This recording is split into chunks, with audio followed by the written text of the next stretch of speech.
If you've been watching the channel for a long time, you'll know that Seattle is doing one of the largest transit expansions in the United States, with new light rail lines extending to the north, south, east, and west of the city center, alongside new BRT, expanded commuter rail, and more. But, like so many great North American transit stories, there is a big potential decision at the heart of current plans that risks hurting the entire network's connectivity forever. So let's talk about what that is and how Seattle can unlock the true potential of its transit network. Seattle is undertaking a massive transit expansion, with new rail lines heading out in all directions to supplement the currently cute but majorly underwhelming Link Light rail system.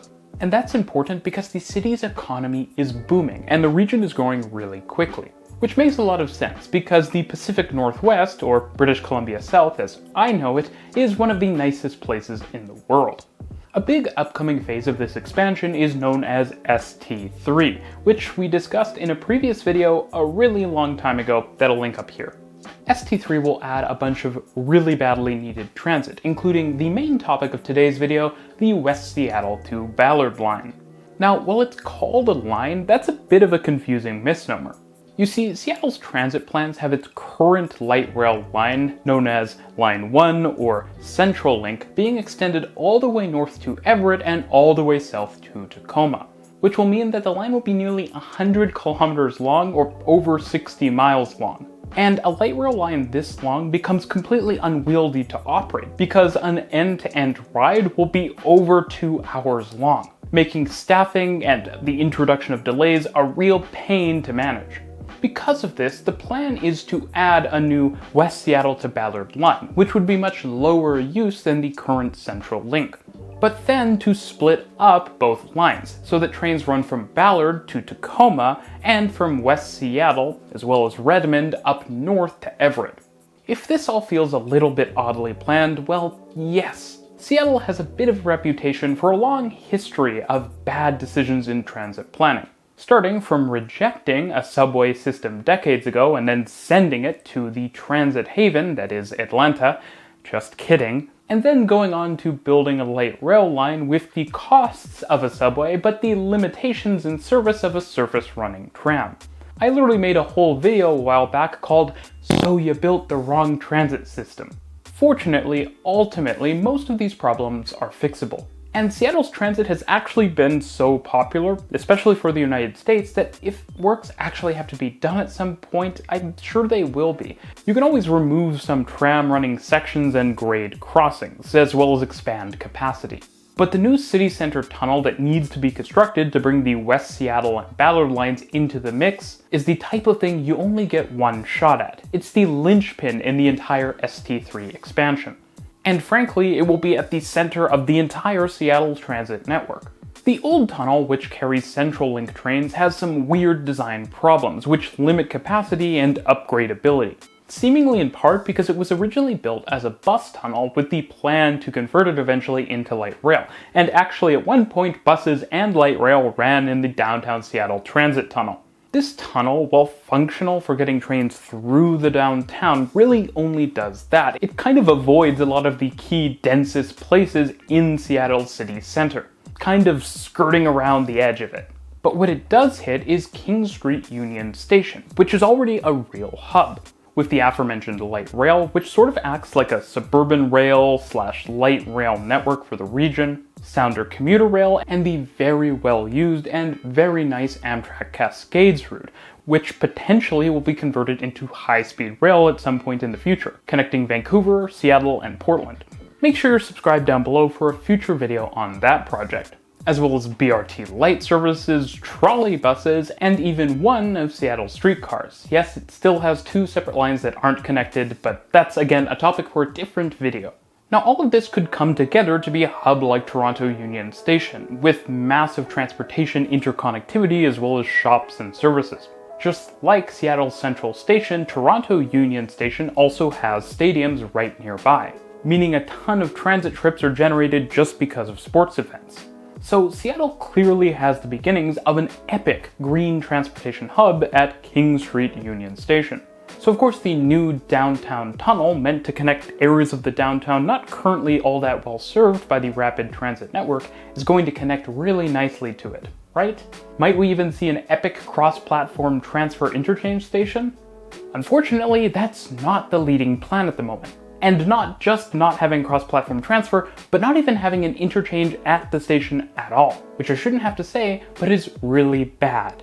Especially because Portland and Vancouver also don't have central stations where commuter rail, intercity rail, and the local rapid transit network all come together. So why is this happening?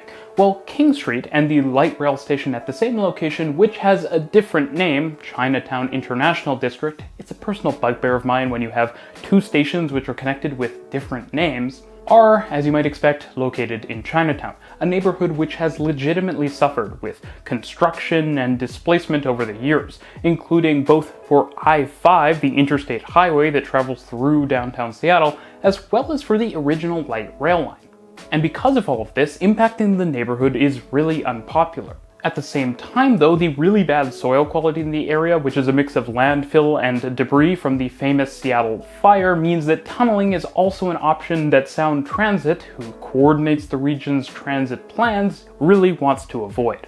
Now, I have heard some of the rationale here for this new route might be cost control, but the whole issue with expensive transit projects and cost control isn't about trying to get a less good transit product for less dollars. It's about trying to get the same transit product for less dollars. If you're making projects worse, saving money isn't really worth it, is it?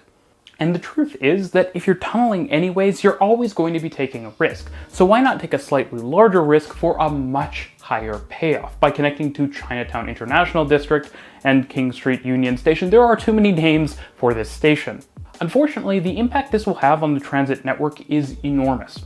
Riders traveling to King Street from Point South, say to get on an Amtrak train, will need to pass the station north into downtown Seattle and then get on a different train for 1 or 2 stops back to the station, making a long walking transfer at Pioneer Square, or perhaps even riding further north to Westlake where a more reasonable transfer will be available. This also means that riders from West Seattle, as well as Redmond and points east, will also need to backtrack to get to points to the south, such as Tacoma and the airport.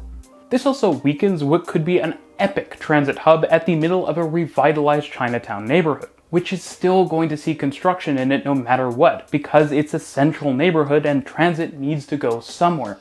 Now, maybe a plan which avoided King Street would make sense if the alignment was going to go east-west across the city, but the reality is it makes no sense to go near to King Street Station but not actually connect at it.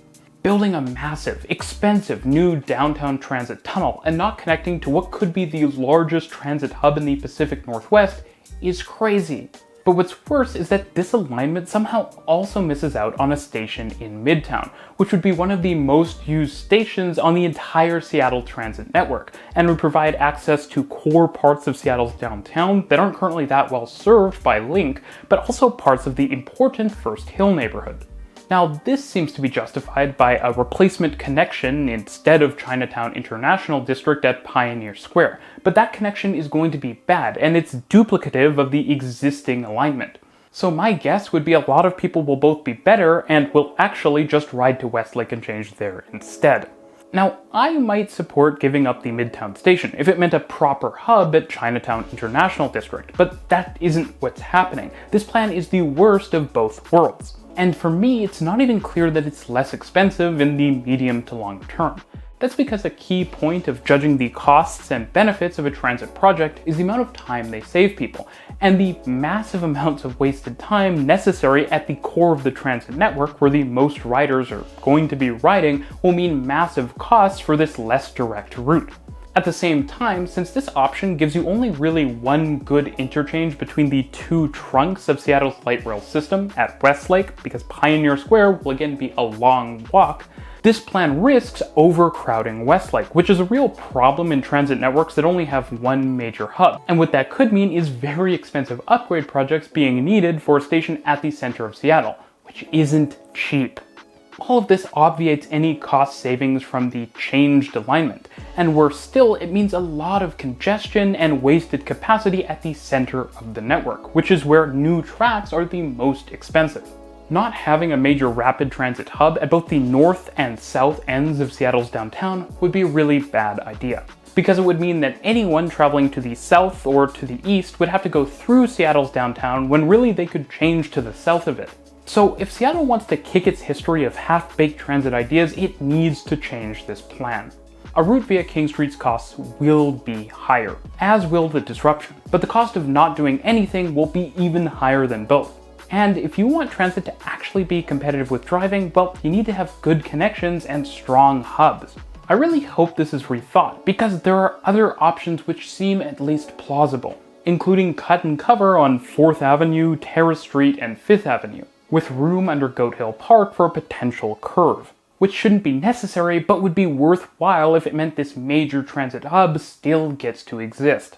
Now yes, tunneling in this area is going to be hard. Subway in landfill and poor quality soil doesn't sound good. But the reality is that lots of cities have waterfronts which were built on poor quality soil. In fact, most waterfronts are built on poor quality soil, all the way from Tokyo to Amsterdam. And these cities do build and have built many rail tunnels through said poor quality soil. It's possible, it isn't easy, but a lot of valuable things aren't easy.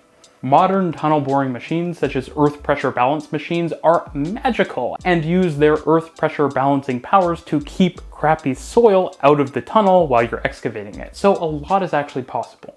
At the same time though, Seattle kind of has it easier than cities like Tokyo because it has a lot of still industrial land just south of the downtown where you could set yourself up for a nice connection to the north, giving you flexibility to route existing lines into different locations. I would say then even the potentially challenging option of going under the existing rail corridor and BNSF tunnel through Seattle's core would be a better option than what's currently planned, because for better or for worse, the current rail alignment isn't likely to have deep foundations underneath it. And a challenging project would again be worth it if it meant a connection at what can be Seattle's main transit hub. A solution like Barcelona's Line 9, where a single large bore is built and both tracks as well as potentially stations go within that bore, would even be an option I'd be willing to accept if it meant having better connections at Chinatown International District. And that could be possible with a high quality vertical transfer with a bunch of escalators, though Seattle might want to build extra because it has a bit of an escalator maintenance issue. This isn't an easy or inexpensive solution, but why build subways if you want easy or inexpensive solutions? They're subways, and cities all around the world and North America have managed and continue to manage to build them, even in difficult soils. Public transit, and especially rapid transit, is extremely valuable, but there's no free lunch. Going through a downtown core is difficult, and it often means choosing either a good route or an easy route. You often can't get both. And I think Seattle is unfortunately getting ready to make the wrong choice here. If you're curious about this whole issue, I recommend checking out The Urbanist, which has a ton of great information in various articles about these problems. I'll leave a link to said articles down below. Seattle could and should be the center of a high-quality Pacific Northwest and British Columbia transit network, but Vancouver smokes it on quality and Portland smokes it on coverage. Seattle needs to level up its approach if it wants to meet people's transit expectations that they should have, and it can actually provide something that neither Portland nor Vancouver does, a high-quality centralized transit hub. If it wants to be a regional leader, as the biggest city in this part of North America, it can't afford not to. Thanks for watching.